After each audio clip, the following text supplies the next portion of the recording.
Thank you, Wayne. I met the Waughs in 2015. I knew them as one of the many families that vacationed in Turks and Caicos.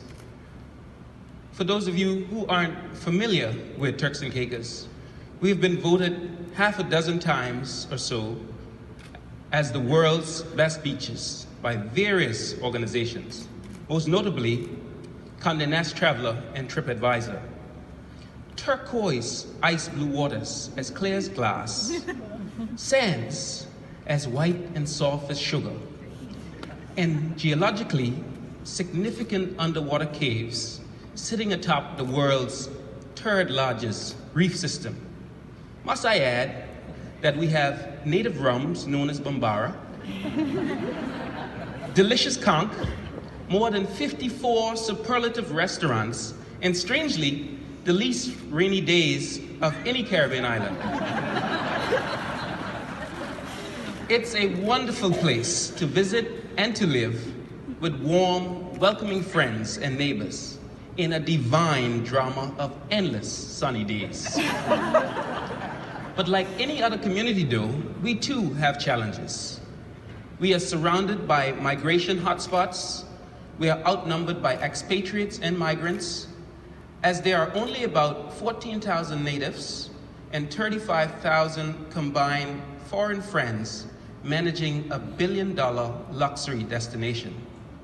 We enjoy a high per capita GDP, over $21,000, the highest average room rate in the region, near $500 per night, the only budget surplus in the Caribbean region, and yes, one of the lowest debt to GDP ratios in the world. I mention this because it camouflages with our challenges. We have relatively large numbers of migrants, some of whom take a treacherous sloop journey to enjoy the fruits of our prosperity.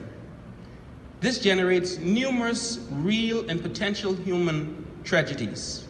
It fosters social dislocation, cultural conflicts, and beneath all of that, as it is the sad truth everywhere in the world, women and children bear the brunt of this suffering.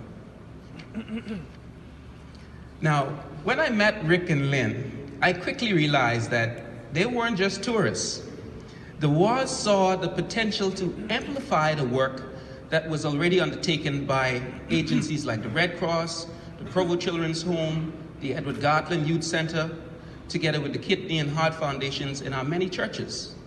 The Waughs have worked to facilitate another dimension of this work through the prestige of United Way.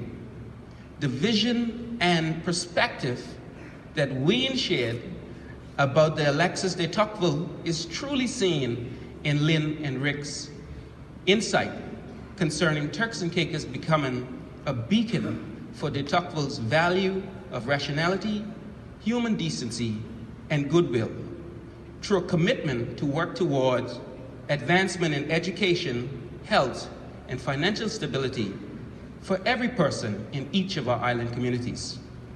The Waughs believes that the successful United Way model could and would make significant improvements in people's lives, not only in Turks and Caicos, but in the 6 new Caribbean countries the Waughs are working to establish United Ways.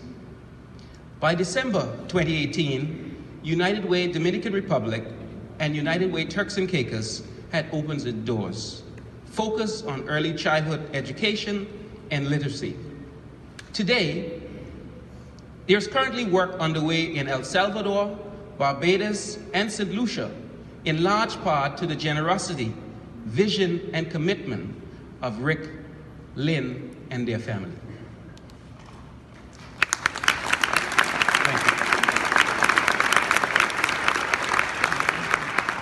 The Waugh Family Foundation has made a $2 million grant to the Rideau Hall Foundation, which, through matching, will result in up to $4 million in scholarships to be given out through the Queen Elizabeth Scholarship Program.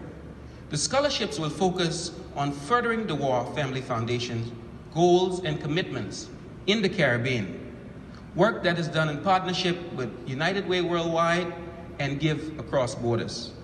A competitive RFP process in 2019 will allow Canadian universities to put forward potential projects for the scholarship money that meet the requirements. According to Rick, we are impressed with United Way's successful and proven business model, which we've been involved with for many years. It provides governance, monitoring, and efficient funding of local communities at the grassroots level. The Waugh Family Foundation and Scotiabank chose to partner with United Way because they support the business model to convene and build at scale, and they believe in United Way's integrity and governance. And so therefore, it is my great honor to join Wayne Waters here and our CEO, Mr. Brian Gallagher, in presenting the 2018 Alexis de Tocqueville Award to Lynne and Rick Waugh. Thank you.